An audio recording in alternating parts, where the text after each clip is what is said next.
Good evening, kindred. I am Teranz, and welcome back to more Vampire the Masquerade Coteries of New York. Last time I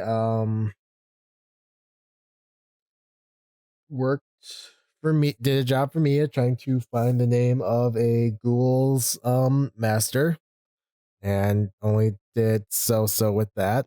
So we'll see how that goes. And we also finished sorry, I just need to adjust the mic a little bit. Agathon's quests line. So with that being said, let's jump into the game. Waking up tonight feels different for two reasons. For one, you're pleasantly surprised that your body mended reasonably well while you were resting. Comes with a caveat though. The hunger you feel is pronounced. The beast like a black dog on the edge of your vision following you. But what is truly remarkable is waking up to the tune of an old cell phone ringtone. An unknown number is calling, the phone you got from Mia. You pick up. Kept that old thing charged after all, huh? You alright? Yeah, for the most part. Cool, so I got some good news for you. Torque has agreed to meet you. There's a pub in the Bronx. Solids and Stripes. Be there tonight. Two things. No drinking on the premises, so if you want to grab a snack, do it before setting foot in the borough. And this is an exclusive no powers meeting. They'll be rubbing shoulders with commoners the whole evening, and also we don't trust you, so keep it casual or you'll blow it. Anything you'd like to add?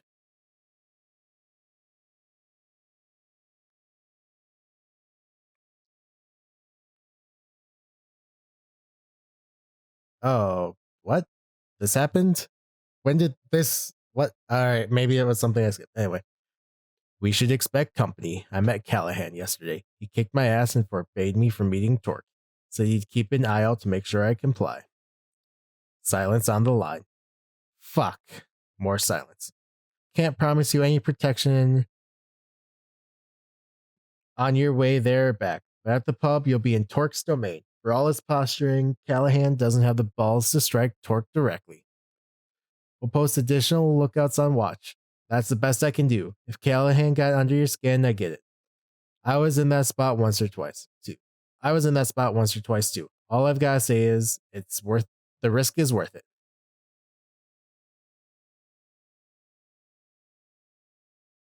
But if you don't show tonight, I won't blame you. It's a one-time offer only.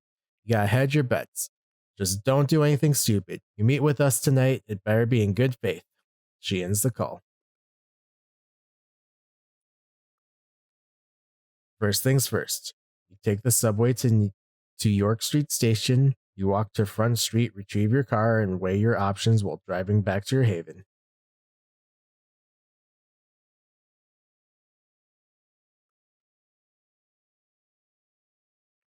You've been doing this for a good few nights. You're getting a feel for it. You're learning what kind of predator you are and what kinds of blood you crave.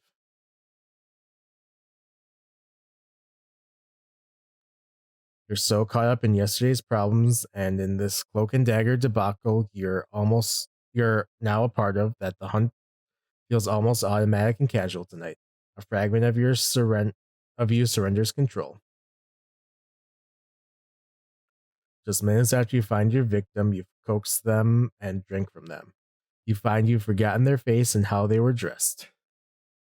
It only hits you once you look at yourself in your car's rearview mirror. This was wrong. You can't let this become the norm. You hurt somebody, a human being. You're a monster.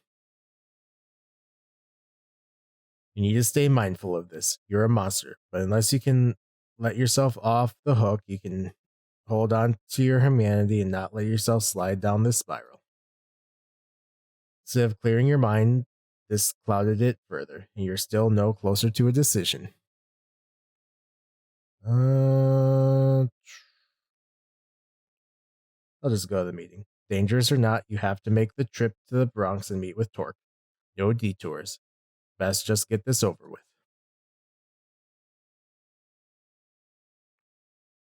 You take some basic precautions as you enter Torque's turf. You park a few streets over from where the pub is and walk towards it while keeping an eye out for anyone suspicious. That kindred, for the most part, look no different than regular people, makes things complicated, of course. If you're being followed or watched, it's going to be hard to tell. You reach the pub, shoot a final glance around. There's nobody suspicious around as far as you can see, and open the door. The smell of cigarettes is overwhelming. The whole place has an aura about it, a constant fog hanging right under the ceiling. The lethargic fans do nothing to disperse it.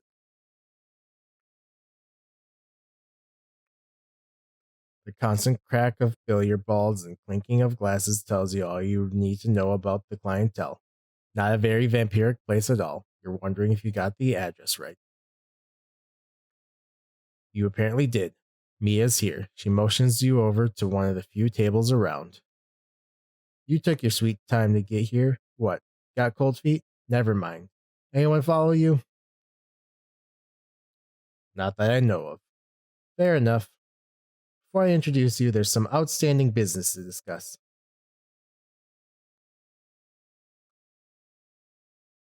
You did well enough at the bar, I guess. There are plenty of Sams in this city, but I think I have a good theory on who it was who sent Bruce to spy on me. So thanks for that. Torque was happy enough with the results you got too. Here's your chance. Don't blow it.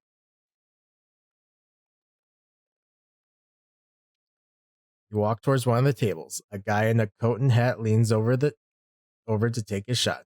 He's way ahead of his opponent. The table is clear of his balls, save for the 8-ball in a tricky position. Hey, they're here. Be with you in just a moment.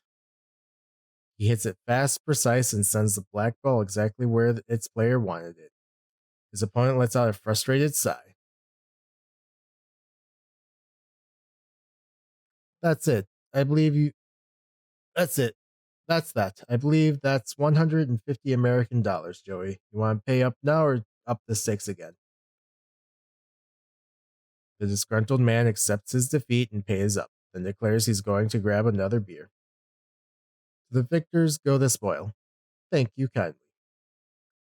Turns his full attention to you. The man is good looking, if somewhat gaunt and intense. His eyes especially seem to pierce right through to your core, but not in an unpleasant way. Name's Torque. I believe you're Teranz, Sophie Langley's new plaything. Is that right? That's right. Yeah, Mia told me as much. Forgive my being real with you right off the bat, but I like to know who it is I'm dealing with. So here's something that I've been scratching my head about. You're with Langley, and Langley's cam, through and through, I'm told. What's it you've come to accomplish here tonight?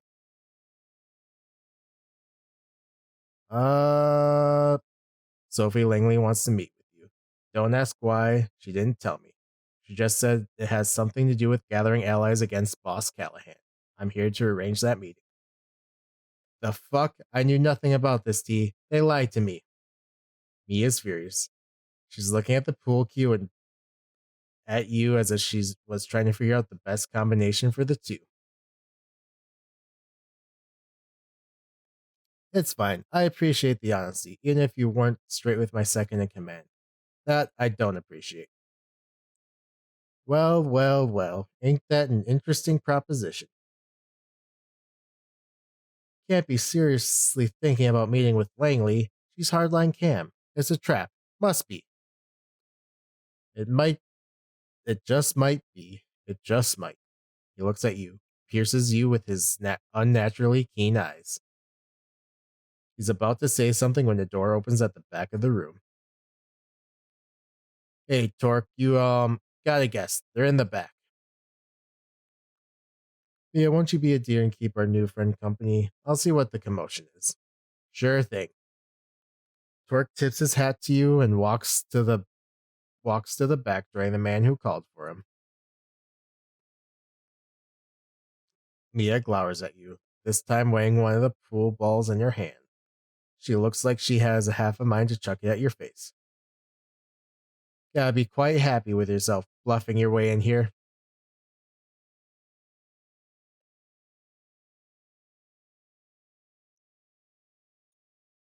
I wish I did it differently. But it is what it is. I'm not proud of myself. You shouldn't be. You made me look like a chump in front of Torque.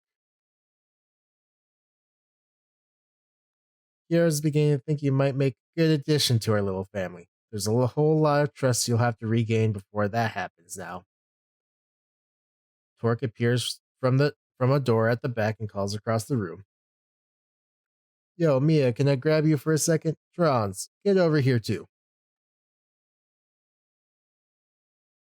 You go to the back room. It's basically a storage area with a single wooden desk. It's pretty cramped, especially considering there are 5 other people in there with you. Torque ushers you in and closes the door behind you and Mia.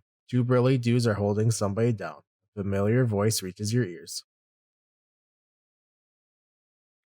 Motherfuckers, you're gonna pay for this. You hear me? Boss is gonna fuck you up so bad you have no idea. Have you had the doubtful pleasure of meeting Mr.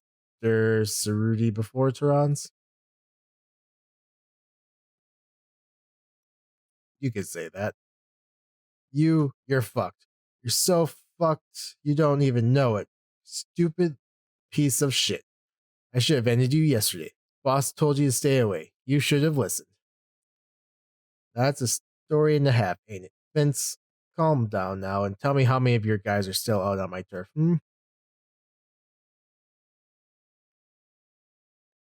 Go fuck yourself. You're done. The boss will know this stupid piece of shit fledgling came here. He knows they're with Langley. You know what that means, Torque. No, I don't. What does that mean, Vince? Now the boss can wipe you out. They'll just say you're sucking Langley's tits and all those buddy of yours gone. You're done, Torque. Well, if that's the case, I guess ridding NYC of your toady ass won't make things any worse, will it? Actually, there's an idea. Vince mentioned that he beat you up yesterday. Did I hear that right, Teranz? You want to repay the favor?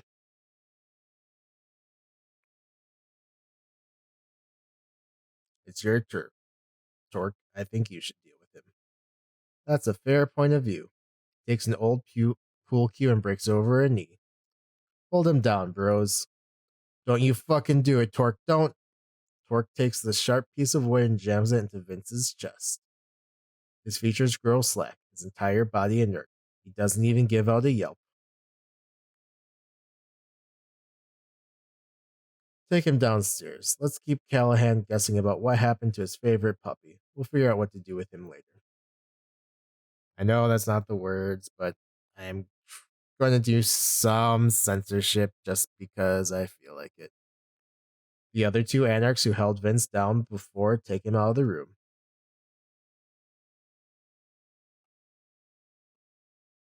As entertaining as that was, I think Vince, in his unmatched wisdom, shared more than Callahan would hope for. This changes things.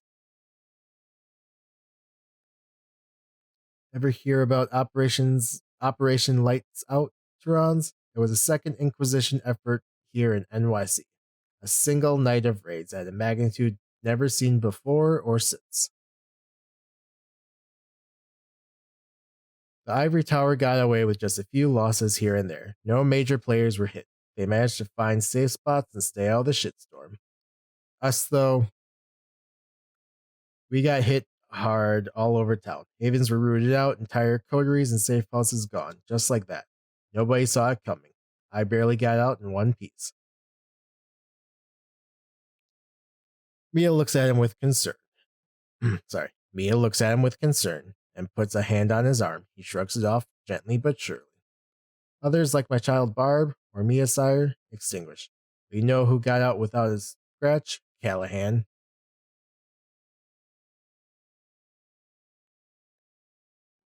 We've thought about it for the past few years. How is it that Big B managed to excuse himself from the Staten Island Museum where we used to meet, just before vans full of guys in body armor show up.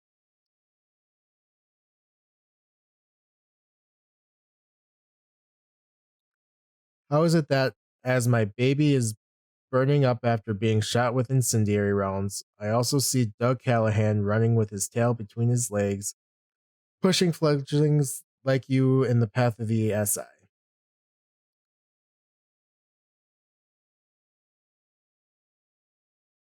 We think the bastard knew what was coming and he set us up. Not just us. Some of our brothers and sisters who got hit had some of the lowest profiles in the city's population.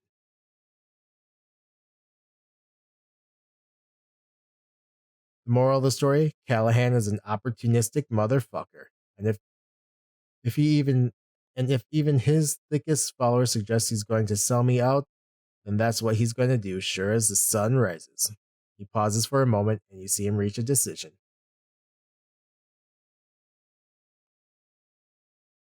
You said something about Langley having an offer for me?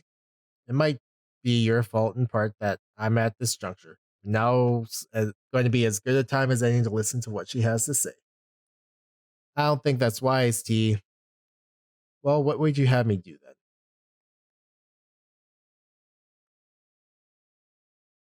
You say it yourself. You say it yourself. It's all this fledgling's fault. They brought this on us. So let's use them as a bargaining chip. Callahan wants them. Langley needs them. They're valuable.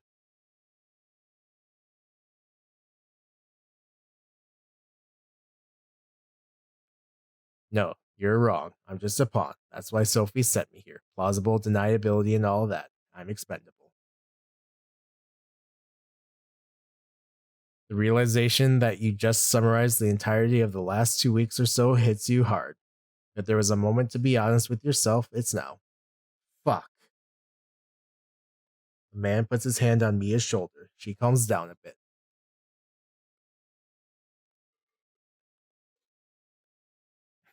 We're afraid, Teranz, but then what else is new? It's a paradox being who we are. The hunter one night, the hunted another. Masters of the night, slaves to the dawn. A duality to everything. Mia, I understand your concern. But I need you to trust me like you did before. This is my call and my responsibility. You can give me shit about it later, like I'm sure you will. Count on it. He smiles and takes on a no bullshit look and points at you. 3 conditions. First, you come pick me up personally and bring me to the meeting spot. Anything goes sideways, it's your ass.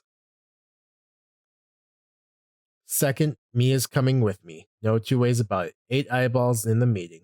The 2 of you, the 2 of us, nobody else. And third, meeting is in public. Downtown, some spot frequented by mortals. We see you take us anywhere fishy, we check out, and fuck you up as a message to Langley.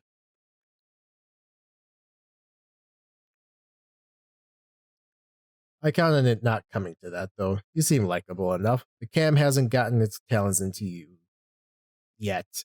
Keep it up and you might, and maybe you'll come to the same conclusion we did in your own time. I'll make sure to repeat your conditions to Sophie. You do that. Best be on your way. Ask for me here when you need me. The bartender knows how to get in touch. Just ask him to put the owner on the line. Mia walks you to the door and accompanies you to your car. Listen, about what I said before. Yeah, what about it? I panicked, that's all it was. It was unfair what I said. If anything, it's my fault. I'm angry with myself, and that makes me angry with you. Forget it. See ya. She starts walking back to the bar as you start the engine and head back to Sophie's apartment. It's time to give Sophie the good news. She welcomes you as openly as ever, clearly excited to see you and for what news you might bring. Good evening, Teranz. How is your task going? You have something for me, perhaps?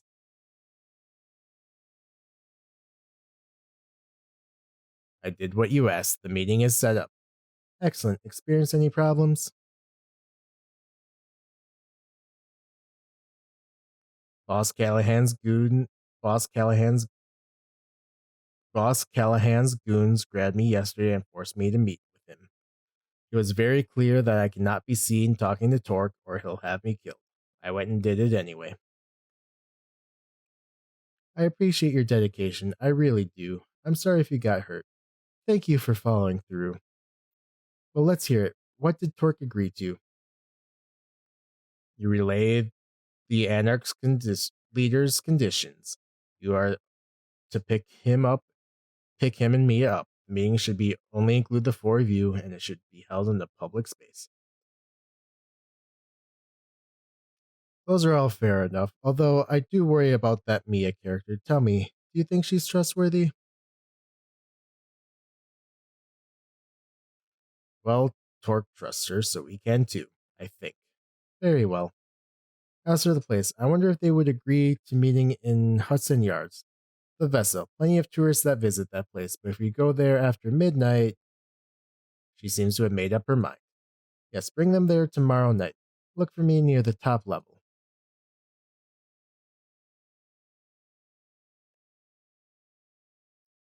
Tomorrow already? I don't think they're expecting you back so soon. Yes, tomorrow, for the reasons that shall be made obvious when we talk. Pick them up at midnight and drive them back to Midtown. That's the plan. I'll be waiting as long as it takes, within reason. I'm counting on you, Teranz. The final puzzle piece is about to find its way to its destination. After that, we'll all get our just rewards. You, me, the Camarilla, even the Anarchs. I could kiss you. Yes, you'd like that. You desire it. She must have caught it in your expression. She smiles. A figure of speech, darling, or at least it is tonight.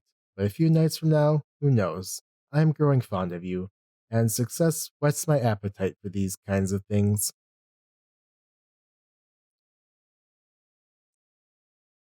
The sexual tension in the room becomes unbearable until it suddenly disappears. Was this another one of Sophie's tricks, or an actual spark of arousal in both of your undead bodies?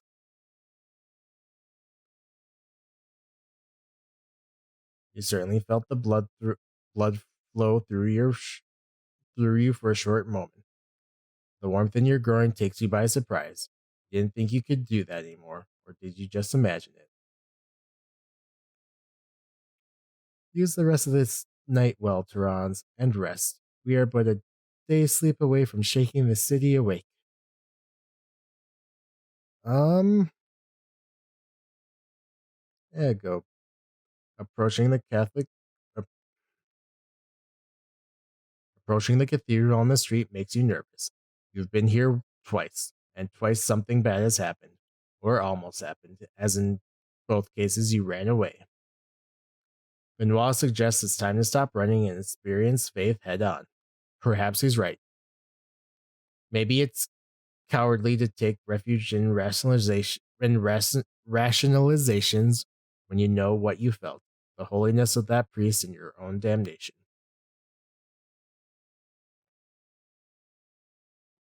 Walking towards the door of the cathedral, you glance at the bench where you sat when you first met Benoit. He's waiting for you, sitting and contemplating the cathedral's Gothic architecture. I wasn't certain I'd even want to talk to you after last time. I understand. I'm happy you chose to come. Benoit looks different than before. Intense, certain. You had some time to think about what we spoke before?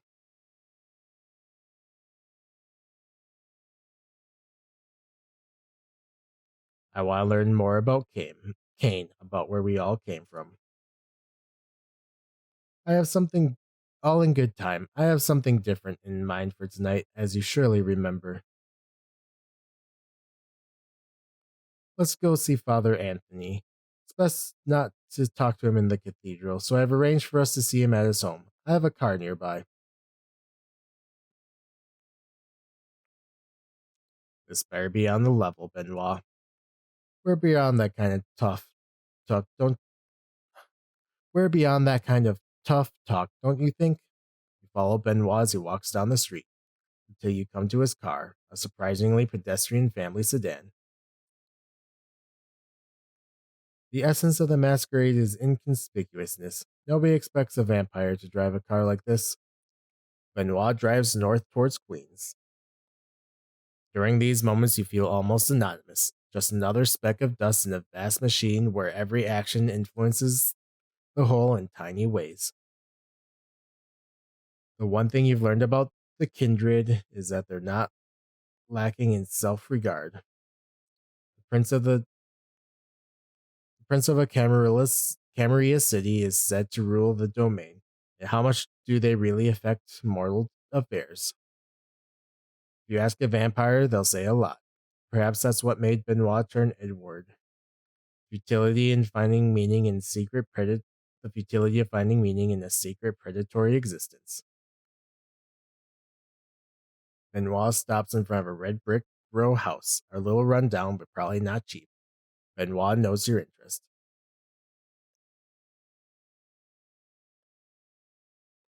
Father Anthony comes from an old New York family. He inherited the house. When I first met him, I was suspicious, so I checked up on him. Despite the way he keeps putting you in dangerous situations, kindred paranoia seems to come naturally to Benoit. Perhaps that's something you can learn from him. He knows we're vampires, right? Yes, he knows. He doesn't know everything I've told you about Cain in the first city and so on, but he knows we're no longer human.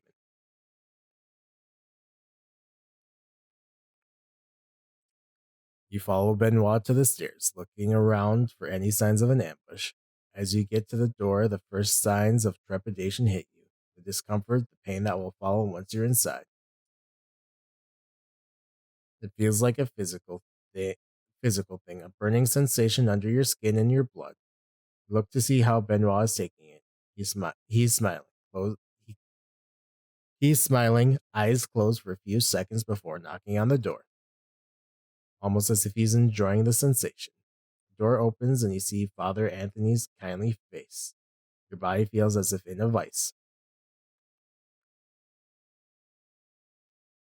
You haven't really been bothered by hot or cold since you were embraced, but now it feels like the surface of your skin is overwhelmed with sensation. The fear and terror are paralyzing. Yes, you barely hear Benoit's whisper.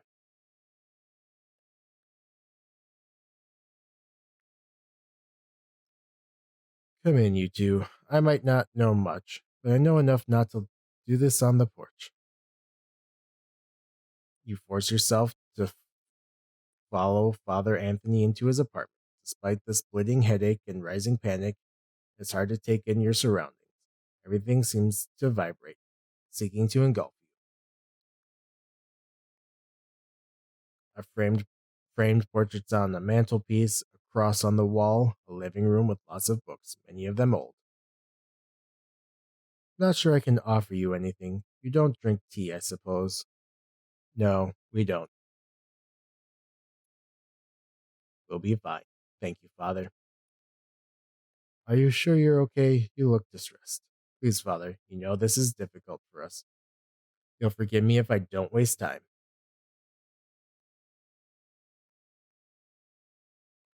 Father Anthony looks pained, whether because of the rudeness or out of sympathy for your condition, you can't tell. He motions for you to sit down, but you and Benoit are both too agitated to do so. You feel trapped, like a moth being smeared against a burning light bulb.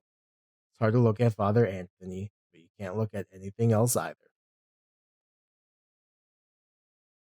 Benoit is starting to look increasingly unhinged. His eyes look as if he's seeing into some divine beyond just outside the grasp of your senses. Now's the time, my friend. You have to decide if you're ready for salvation. Prove your faith by embracing the Father and let his radiance envelop you.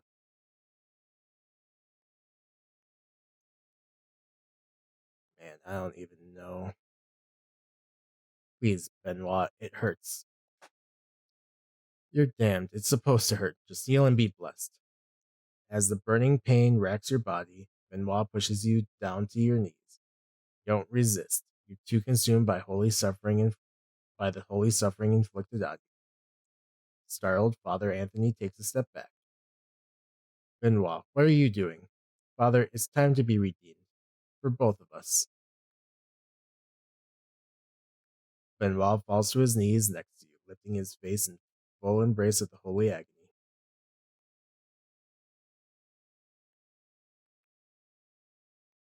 This is not right, Benoit. Everyone has a chance for salvation. I understand there's something in God's presence that burns you. But you can work through it. Please, Benoit, there are many paths to salvation and we'll find yours. I won't hurt you and your friend. Benoit moans in pain, stricken with grief and disbelief at Father Anthony's refusal.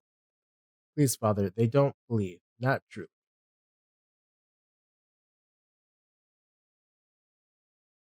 Father Anthony looks at you and seems to waver.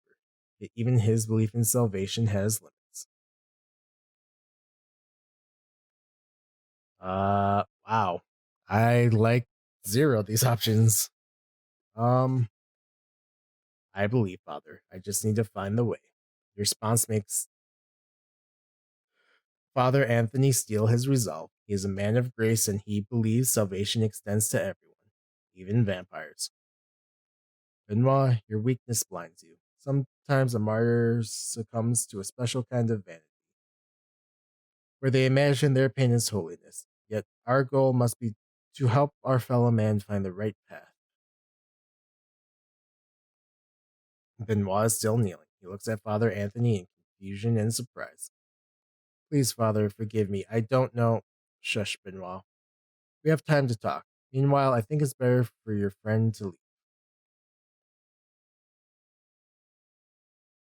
I can't claim to understand the effect I seem to have on your kind. I'm not convinced it's all salutary. Father Anthony looks at you kindly. Go. I hope we can talk again someday. There's hope for everyone, even you. You're weeping, tears of blood staining your cheeks. Staggering and stumbling, you retreat to the door. The distance between you and the father already making it hurt less. You hear Benoit's whispered confessions behind you as you escape into the night. You're safe, but the implications of your experience are troubling. What does this mean, whether practical or spiritual? It feels like you have to think about this for a long time.